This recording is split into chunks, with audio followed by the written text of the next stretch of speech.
I invite Sadiq Khan to the lectern to speak.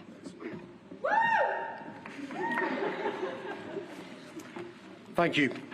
Thank you from the bottom of my heart. Thank you, London. Can't kill London! Can't kill London! Can you please, Sadiq, just pause there, please. The security will remove people who disrupt the speech. I made it very clear beforehand that that was not to happen.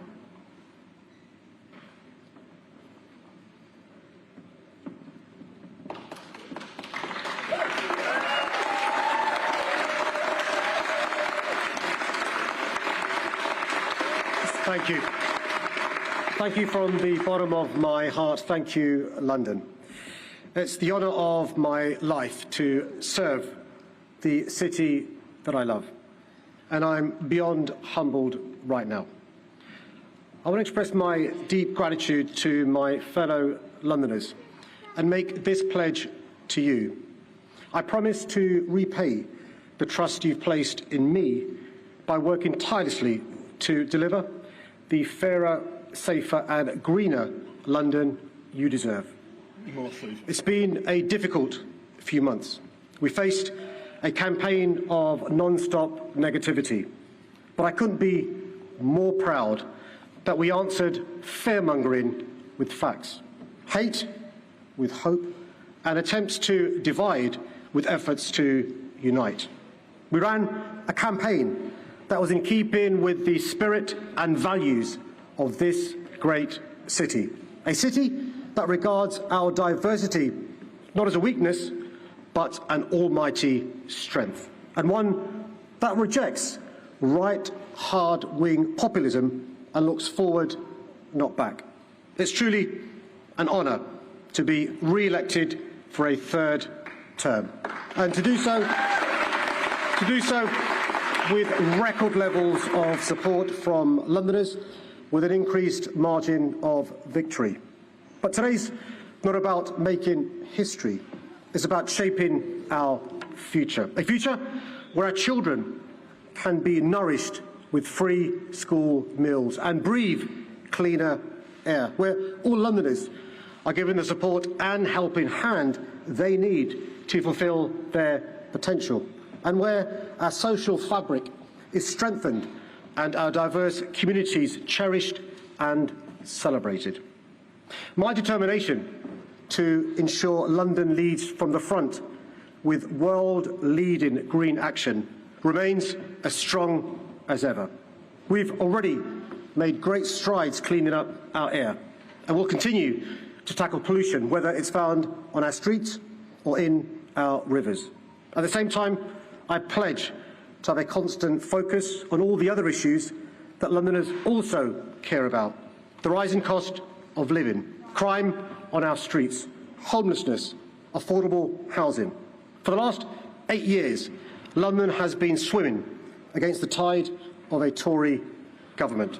And now, with a Labour Party that's ready to govern again under Keir Starmer, it's time for Rishi Sunak to give the public a choice. A general election will not just pave the path to a new direction for our country, but it will make bold action Londoners want to see a reality. I also have a message to those Londoners who didn't vote for me this week. I promise I'll always be a mayor for all Londoners, and one who takes very seriously the duty I have to represent the interests of every community. I mustn't forget to say a massive thank you to my campaign team for their hard work and dedication. You've all been brilliant.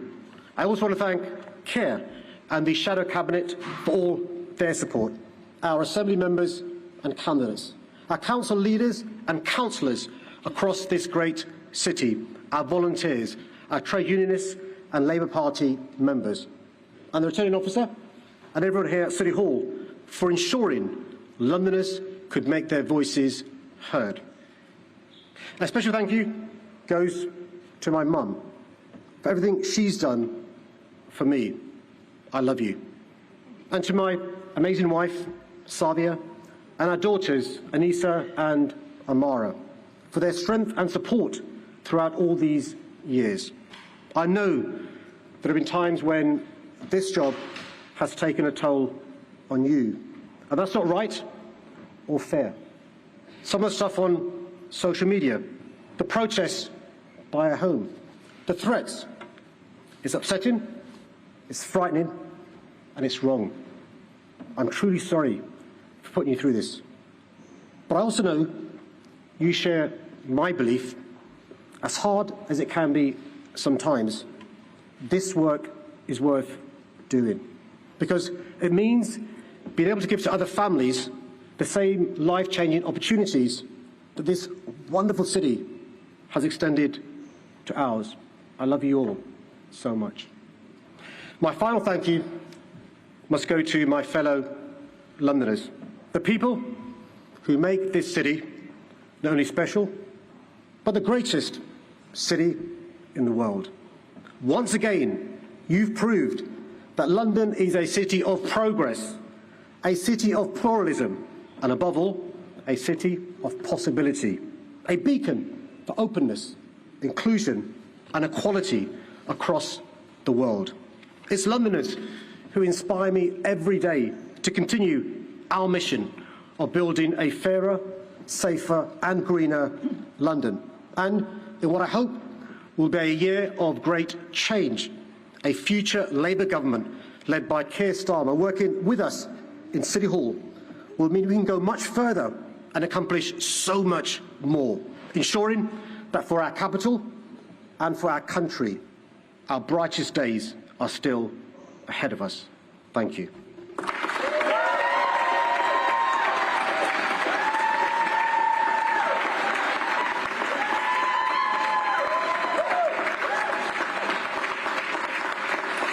Thank you, everybody.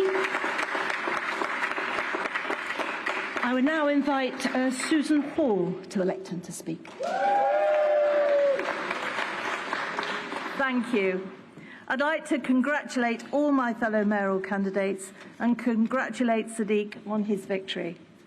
Spending a year campaigning for this election has been an honour and a privilege.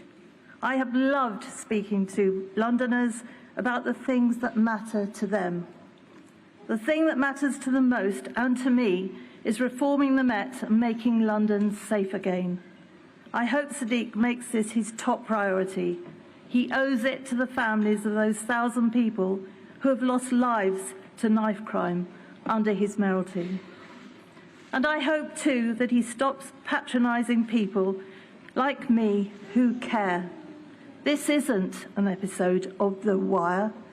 This is real life on his watch. I will continue to hold Sadiq to account, to stand up for the hard-working families, to motorists and to women.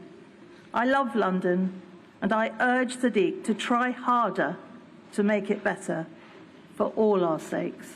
Thank you.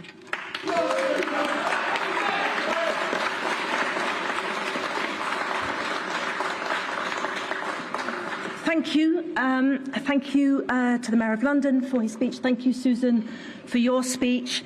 That is the declaration event for the Mayor of London now finished. I hope to be back on this stage at about 6:30 this evening. It'll still be light, with the Assembly-wide results for the 11 London Assembly members London-wide. That should be about 6:30. But otherwise, thank you very much, everybody. Thank you. Well.